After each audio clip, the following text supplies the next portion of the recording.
It started as soon as I stepped through the front door of my new house. A sudden, heavy silence that settled over everything. The kind of silence that makes your ears ring as if they're trying to fill in the emptiness with something. Anything. It was my first night alone here, after finally moving all my things in that day. The furniture was still half-wrapped, boxes scattered across the floor, yet there was something in the air that felt wrong. The house itself wasn't old, but it had a certain stillness that seemed strange. No creaks, no hum from the fridge. Even the hum of the power lines outside seemed to fade as I closed the door behind me. Standing in the middle of the living room, I felt a strange pressure in my chest, an almost instinctual urge to turn and walk right back out. But it was my house now, so I brushed it off and started unpacking. I tried to keep myself busy, shuffling around, setting things up. I had just finished putting together my bed when I noticed something odd. There were faint footprints on the carpet in the hallway. Bare, human footprints that hadn't been there earlier. At first, I convinced myself it was some dust pattern, something I must have tracked in. But I couldn't ignore that they seemed too small for my feet, too narrow and delicate. And they led straight to the master bedroom, the room I'd be sleeping in that night. I shook it off, blaming my tired mind, and decided to grab a drink from the kitchen. But when I turned the corner, there was another surprise waiting. My kitchen lights were flickering, a slow, methodical pulse that had no reason or rhythm. I thought it was probably an electrical issue from the move. But the lights dimmed one final time, casting the room in a weak, orange glow, just bright enough to show something lying in the center of the floor. A key. One I hadn't seen before, long and rusty. The kind of thing you'd find in an attic of an ancient house, not a modern suburban home. Curiosity overtook me, and I picked it up. The metal was cold, impossibly so. My fingers tingled, and a feeling crept up my spine, one that was hard to shake. I didn't know where the key led, but it seemed to weigh my hand down, heavy with some unspoken dread. I tried to focus on something else, but as the hours ticked on, the sounds began. Low, rhythmic tapping that seemed to come from the walls. I searched for the source, pressing my ear to each surface, walking from room to room, only for the tapping to move, always staying just out of reach, as if it were shifting through the house to avoid me. It was almost mocking. The worst part was the mirror in the hallway. Every time I passed by, I'd catch a glimpse of something strange in it. It was my reflection, but wrong. Its movements were just a bit off. If I took a step, my reflection took two. If I blinked, it stared right back at me, eyes dark and void. Once I thought I saw it smiling, a wide, unnatural grin that stretched far too much. By then, the air had grown thick with an overwhelming sense of dread. I couldn't ignore it anymore. I decided to head up to bed, thinking maybe sleep would ease whatever was happening. But as I climbed the stairs, I felt a sudden chill, so cold that my breath came out in visible puffs. And then, as I reached the top of the stairs, I saw it. A figure standing at the end of the hallway. It was tall, its form a distorted shadow that flickered as if it were part of the dim lighting. Its eyes were hollow, deep pits that stared straight at me, watching, waiting. I wanted to scream, but the sound caught in my throat. The figure didn't move, it didn't make a sound. It just stood there, as though daring me to approach. I don't know how long I stood frozen, but eventually, I forced myself to turn and go back down the stairs, all the way back to the front door. I tried the handle, pulling and tugging, but it wouldn't budge. The door was locked. The key I'd found earlier was gone from my pocket, vanished as if it had never existed. The shadow was gone when I turned around, but I knew it hadn't left. It was somewhere waiting. Every room I passed seemed darker than it should have been, and when I finally got back to the kitchen, I noticed something on the counter. A note I hadn't left there. "Welcome home," it read, scrawled in shaky handwriting. Beneath it, there was a small, worn-out notebook. I opened it, fingers trembling, and began to read. The first few pages were filled with desperate entries, each one dated years ago, from someone who'd lived here before me. The last entry sent a chill through my entire body. "I can't leave. It won't let me. It wants me to stay, to replace me. If you find this, know it's too late. You're already part of it." Just then, the lights went out completely, and the tapping in the walls grew louder, surrounding me from all sides. There was no escape, no way out. All I could do was sit in the darkness, listening to the tapping grow closer and closer until it was right beside me. A whisper in my ear, a shadow waiting just beyond sight. And as the silence settled over me once more, I finally understood. I wasn't alone in the house. I never had been. I don't know how long I sat in the dark, frozen. The air was so thick it felt like something was pressing down on my shoulders, weighing me into the floor. My heartbeat was loud in my ears, each thud a drumbeat to the maddening silence. But then I heard something that pulled me out of my daze. Footsteps. They were faint at first, a soft padding sound coming from upstairs. I gripped the edge of the countertop, unsure if I should stay put or try to make a break for it. Every instinct in me was screaming to run, but the footsteps grew louder, closer, echoing down the stairs as though they were being drawn to my fear.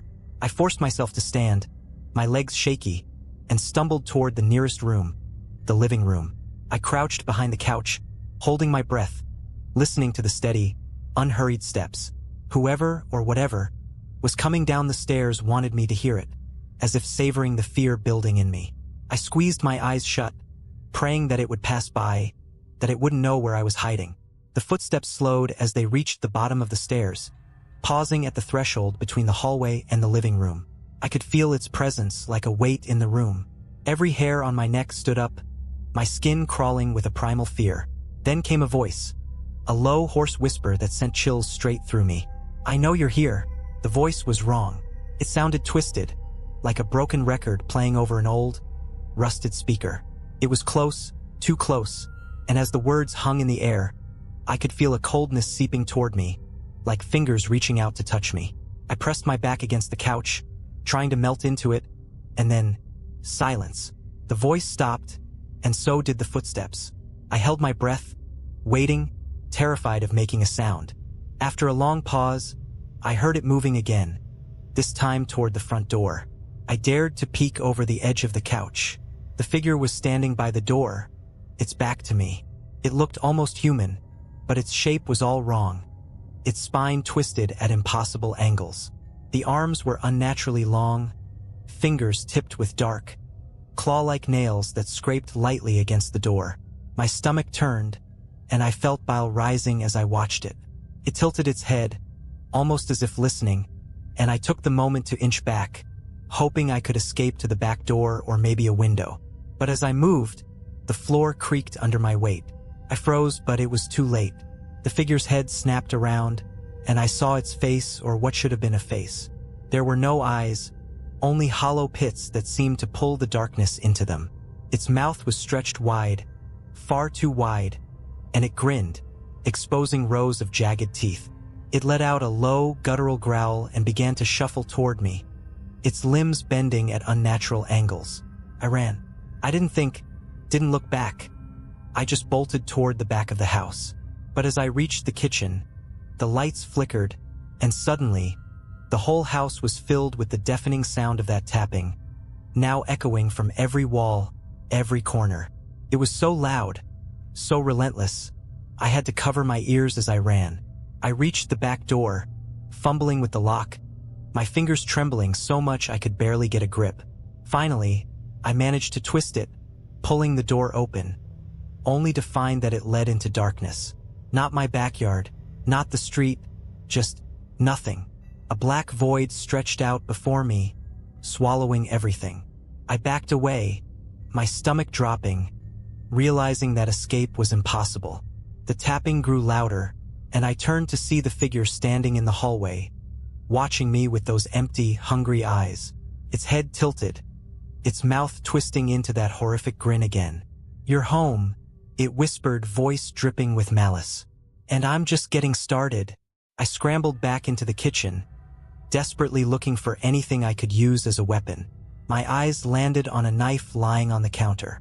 I grabbed it, clutching it tight, as the figure moved closer, its limbs stretching and contorting as it moved, filling the hallway, blocking any chance of escape. But then, something changed. The lights flickered again, and for a brief second, I saw something behind the figure. Another face, just as twisted and empty, hovering in the darkness, and then another and another. They were layered on top of each other, faces upon faces, each one more horrifying than the last, as if every person who had ever set foot in this house was still trapped here, part of the entity, feeding it. I realized, with a sickening certainty, that the house itself was alive. It was feeding off my fear, my helplessness, drawing me deeper into its grasp. And as the entity reached for me, its claws extended, I knew I was next in line to become part of its endless, hollow hunger. In a desperate last act, I lunged forward with the knife, slashing at its outstretched hand. The blade met resistance, cutting through something solid yet cold as ice. The figure recoiled, hissing, and in that moment, I saw an opening. A door that hadn't been there before, cracked open at the far end of the kitchen, spilling dim, flickering light into the darkness. Without thinking, I sprinted for it, throwing myself through the doorway just as the lights went out completely. I fell forward, landing on cold, hard ground, and when I looked back, the door was gone. I was outside, lying in my front yard. The house loomed behind me, dark and silent, its windows like empty eyes staring back at me. I sat there for a long time, too afraid to move, to breathe. As I sat in the grass, staring at my dark, silent house, the gravity of what had just happened began to settle over me like a weight. I was outside. I had made it out. The night was cold, the air sharp with the smell of wet earth, and I could feel the dew soaking into my clothes. I didn't care. I was out of that place, away from whatever horror lurked within. But then, as my breaths began to steady, something caught my attention. The front door, which I knew I'd locked, was slightly ajar. A faint light flickered inside, the same dim, sickly glow I'd seen in the kitchen. It seemed to pulse, like a heartbeat, as if the house were alive, waiting, daring me to come back. I tried to look away, to get up and walk to the street, to find anyone who could help me. But no matter how hard I tried, my gaze kept drifting back to that door, and an almost hypnotic pull washed over me. My mind raced, trying to make sense of the night, to understand why the house wouldn't just let me go. The words from the notebook I'd found earlier echoed in my head. "You're already part of it." A wave of dread gripped me, but I pushed it aside, telling myself I'd find somewhere else to stay, somewhere safe. But then I felt it, the unmistakable sensation of being watched. I looked back at the windows of the house, but they were black, empty. Then I felt it again, stronger this time, and I turned to look around me, scanning the shadows at the edge of the yard. And there, just beyond the fence, I saw them. Figures standing perfectly still, lining the perimeter of my yard. They were pale, barely visible in the moonlight, and their faces, they were all wrong. They were the faces from the hallway, the twisted expressions layered on top of each other, just like I'd seen in that final vision of the entity. My heart pounded as I tried to make sense of it. These figures were real. They were here, surrounding the house, watching me. They looked like lost souls, ghosts, or whatever you'd call them. Each one stood frozen in place, eyes wide and hollow, mouths stretched into silent screams. I couldn't tell if they were warning me or condemning me. I took a step back, feeling that same primal fear crawling up my spine, and one of them moved. It was a slight tilt of the head, as if acknowledging my presence. And then another figure did the same, and another.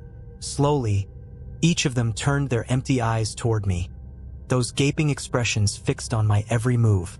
That's when I heard the whisper, soft and barely audible, like a breeze but with words threaded through it. "Come back." The voice was everywhere and nowhere, echoing off the trees, blending with the night. It was the same voice I'd heard in the house, twisted and dark, yet strangely familiar. The voices of those figures seemed to merge, creating a low, eerie hum that grew louder, filling the air with a relentless pull. Couldn't stand it. I turned on my heel and bolted, sprinting down the street as fast as my legs would carry me, away from the house, away from the figures. But as I ran, the streetlights above flickered and dimmed, one by one, casting the road into darkness. The voices grew louder, almost chanting now, urging me to come back, to return to the place I just barely escaped. I didn't stop running until I reached a gas station several blocks away, where the fluorescent lights buzzed overhead, casting a pale, steady glow. I stumbled through the doors, breathless, disoriented, as the clerk behind the counter looked up, his eyes narrowing in concern. "You all right?" he asked, his voice pulling me back to reality. I opened my mouth to respond, but I didn't know what to say. How could I even begin to explain? Instead, I just nodded, catching my breath as I glanced out the gas station's front window.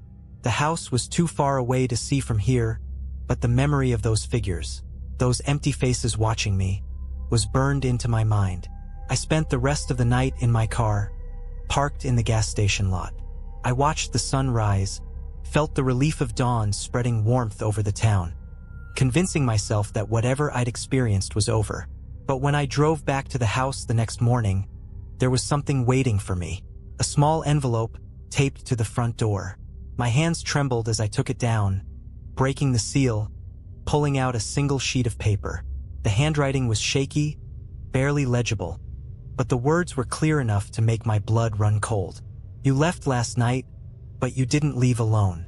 They're with you now. You're theirs. I dropped the note, backing away from the door. I glanced around the neighborhood, expecting to see the shadowed figures lingering in the daylight, watching me. But there was no one, just me, standing alone on my doorstep, clutching the remnants of what little sanity I had left.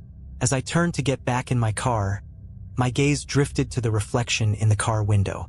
First, it was just me, pale and shaken. But then, slowly, other faces appeared, layered over mine, faces I didn't recognize, hollow and twisted, staring back at me with an eerie, knowing grin. I staggered back from the car, my heart racing. The faces in the reflection lingered for a moment, their hollow eyes locked onto mine, before they faded away, leaving only my pale, haunted expression staring back. It took every ounce of willpower I had to steady myself and get into the car, but I knew I couldn't stay there. I couldn't go back into the house. So I started driving, aimlessly, just trying to put distance between myself and whatever had latched onto me. As I drove, flashes of last night flooded my mind. The twisted figure, the tapping in the walls, that eerie whisper calling me back. My hands were shaking on the wheel, my skin prickling with the feeling that I wasn't alone. I kept glancing in the rearview mirror, half expecting to see something lurking in the back seat, or worse, those faces staring back at me again. But the mirror showed nothing except the empty road stretching out behind me. After what felt like hours, I found myself parked at a diner on the outskirts of town. It was small and run down, but it was bathed in daylight, and that was enough to make me feel a little safer. I slid into a booth near the window, where I could keep an eye on my car, and ordered a coffee, hoping the warmth would chase away the chill that had settled into my bones. As I waited, I couldn't shake the sensation that something was watching me.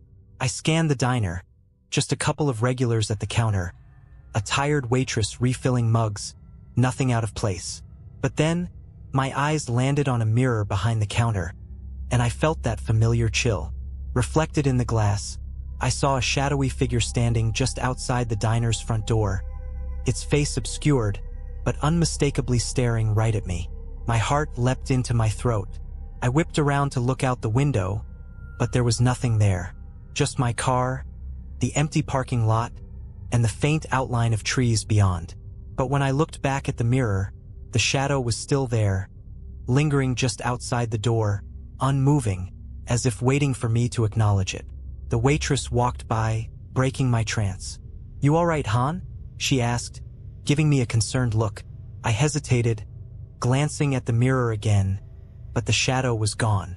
I managed a weak nod, forcing myself to look away from the mirror, to pretend like nothing was wrong.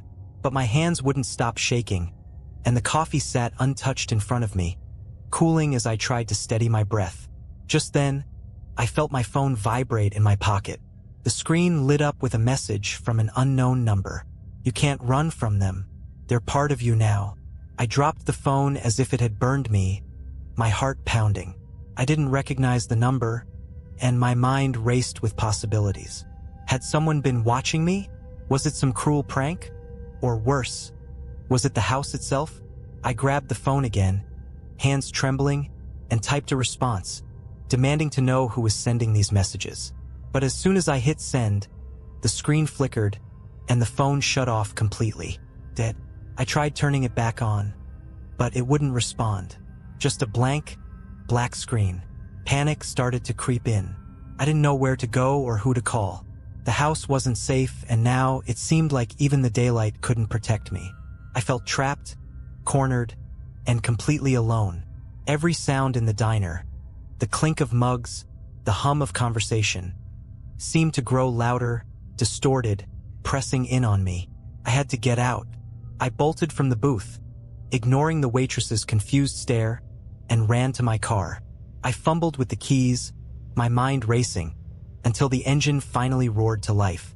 I didn't know where I was going, but I needed to get as far away from here as possible. I drove until the buildings gave way to trees, following an old back road that twisted through the woods. It was quiet, isolated, with nothing but the faint rustling of leaves and the crunch of gravel beneath my tires. I pulled over, breathing heavily, hoping that the isolation would somehow free me from whatever was happening. But then I saw it, in the rearview mirror standing directly behind my car. The same shadowy figure, only this time it was closer, close enough that I could make out its shape. It was tall, with elongated limbs that bent at unnatural angles. And its face was still a blur, as though it refused to let itself be seen. I closed my eyes, hoping it was a hallucination, that the fear was twisting my mind. But when I opened them, it was there, even closer now, pressing up against the car, its face almost touching the window.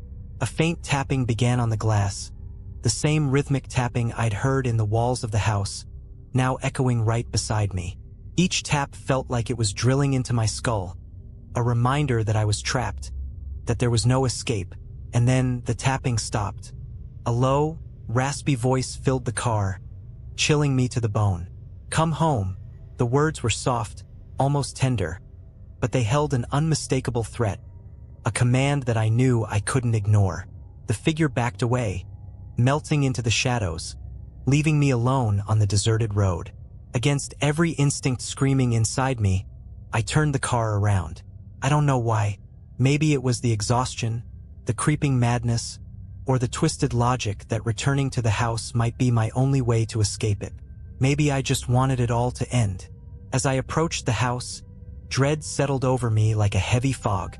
The door was still slightly open, as if it had been waiting for me. I stepped inside, the air thick with silence, the shadows stretching long and dark across the floor. The house was unchanged, yet different. The walls seemed to pulse, as though they were breathing, alive. The tapping resumed, louder this time, echoing from every direction, a mocking reminder of my return. And then, the voices started, whispers, soft and insistent, coming from every corner of the room. "You're home. You belong to us now." I tried to back away, but my feet wouldn't move. It was as though the floor had turned to glue, holding me in place, forcing me to listen to the voices growing louder, merging into a terrible, echoing chant. The shadows around me shifted, taking form, and I realized with horror that they were the figures from outside, the same twisted faces I'd seen in my reflection. They surrounded me, closing in, their hollow eyes fixed on me with a chilling hunger. I opened my mouth to scream, but no sound came out. The figures reached for me, their hands cold and clawed, pulling me deeper into the darkness. And as I felt myself being dragged down, a final whisper echoed in my mind, filling me with a cold, hollow dread. "Welcome home." And in that last moment, before the darkness swallowed me, I understood. I had never really left. I was falling. It felt endless, like being swallowed by a dark ocean, the weight pressing down on me from all sides. My senses dulled, vision blurred, and sound faded into an oppressive silence that was somehow worse than any noise. It was the kind of silence that felt alive, that thrummed in my bones, making my skin crawl. And then, just as suddenly as it began, the sensation stopped. I was no longer falling.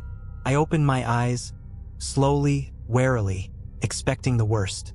But what I saw was my house. The same living room, the same half-unpacked boxes, the same furniture I had arranged just hours before. For a brief, disorienting moment, I thought maybe I'd blacked out, imagined everything. The figures, the whispers, the strange messages. Maybe this had all been a vivid nightmare, some twisted hallucination brought on by exhaustion. But then I noticed the clock on the wall. The second hand wasn't moving. I stepped closer, staring at it, willing it to tick, to confirm that this was reality. But it stayed frozen, suspended in time like the room itself. The air felt thick and stale, as if the house were holding its breath. I glanced out the window, hoping to see the world outside, some sign of life. But all I saw was blackness, a dense, impenetrable void that swallowed the edges of the house. There was nothing beyond the walls, just a vast, empty nothingness. A low hum began to fill the air, vibrating through the floor, the walls, and into my bones. It was the same hum I'd heard in the diner, the same one that had followed me all night, growing louder now, until it was almost unbearable. I covered my ears, but the sound burrowed into my skull, persistent and relentless, drowning out my thoughts.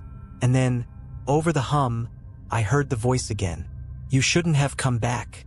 I turned, and there it was, the figure standing in the doorway of the living room. His form was clearer now, less shadow and more substance. It was tall, its limbs thin and impossibly long, like a creature stretched beyond its limits. Its face was blank, featureless, except for two deep, hollow pits where eyes should have been. It tilted its head, as if studying me, and took a slow, deliberate step forward. I backed away, my heart pounding, but there was nowhere to go. The walls seemed to close in, trapping me, funneling me toward the figure as it advanced, one step at a time. I tried to speak, to scream, but my voice was gone, swallowed by the oppressive silence. All I could do was watch as the figure came closer, its presence filling the room, suffocating me. I felt its cold, unnatural gaze pierce through me, like it was peeling away the layers of my mind, exposing every fear, every memory, every thought. Then it reached out. Its hand was thin, almost skeletal, with fingers that ended in dark, claw-like nails. The hand hovered inches from my face, and I could feel the cold radiating from it, seeping into my skin, freezing me from the inside out. I wanted to run, to escape, but my body wouldn't respond. I was paralyzed, trapped in its gaze, caught in its grip. The figure leaned closer, and for the first time, I saw its mouth. A thin, dark line that stretched across its face, opening slowly to reveal rows of jagged, sharp teeth. It smiled, a grotesque, mocking smile that sent waves of terror through me. "You're home," it whispered, its voice like nails scraping against metal. "You're one of us now." With a sudden jolt, I felt myself being pulled forward, drawn into the figure, into the darkness of its hollow eyes. My vision blurred, the room fading away, replaced by a swirling void of shadows and whispers. I could feel myself slipping, my thoughts unraveling, merging with the darkness, becoming part of it. In that final moment, as I felt myself dissolve, I realized what the house wanted. It wasn't just a place. It was a trap, a living, breathing entity that fed on fear, on souls. Everyone who had ever lived there, everyone who had ever entered, had become part of it. Their spirits trapped, their lives consumed, bound to the walls and floors, forever lost. And now I was one of them. As my consciousness faded, I felt a presence beside me. A soul, like mine, bound to the house, whispering in the darkness. I couldn't see them, but I could feel their despair, their hopelessness, and I understood that I was now just another voice in the chorus of the lost. Then, from the depths of the darkness, a single thought surfaced. A warning, a message, echoing through the void. A last desperate plea to anyone who might hear it. "Don't stay. Don't ever come here. Run. Before it's too late." But it was too late for me, and soon it would be too late for the next one. I don't know how long I drifted in that void, lost in the dark, disembodied and weightless. Time didn't exist there. Minutes, hours, days. They all melted together into an endless, hollow silence. I was trapped, suspended in nothingness, surrounded by the faint whispers of others who had been caught in the house's grasp long before me. Their voices were faint, broken fragments of what they once were, each one carrying a lingering sadness, a desperate warning that had come too late. Every so often, I could feel a pull, a faint tug that would jolt me from the void, drawing me closer to the edges of consciousness, back toward the house. It was like a pulse, a heartbeat that reverberated through the shadows, pulling us, the lost souls, in and out of reality, as if feeding off us in waves. Then, one day, or what I think was a day, I felt something different. There was a sharp, electric crackle, a shudder that rippled through the darkness, and suddenly I was aware of everything. The void around me began to dissolve, replaced by a flickering, dim light. I could feel the pressure of walls again, the sensation of standing on solid ground. I was back in the house. I found myself in the living room, the same room where it had all started. The furniture was still half unpacked, the boxes scattered around the floor as if I'd never left. For a moment, I wondered if it had all been a terrible dream, if I'd somehow fallen asleep and woken up here again. But then I noticed the air. It was colder, heavier, thick with an unnatural stillness that prickled my skin. The room wasn't empty. In the corner, shrouded in shadow, I saw a figure, a new one. They were crouched on the floor, surrounded by boxes and furniture, their face hidden as they rummaged through their things. It was someone else, a stranger who had just moved in. A sinking realization washed over me. They had come to the house. I wanted to scream, to warn them, to tell them to leave, but I was voiceless, just a faint, powerless presence trapped in the walls. I was no longer myself. I was part of the house now, bound to its dark will, a silent observer with no way to intervene. The figure stood up, glancing around the room with a wary expression.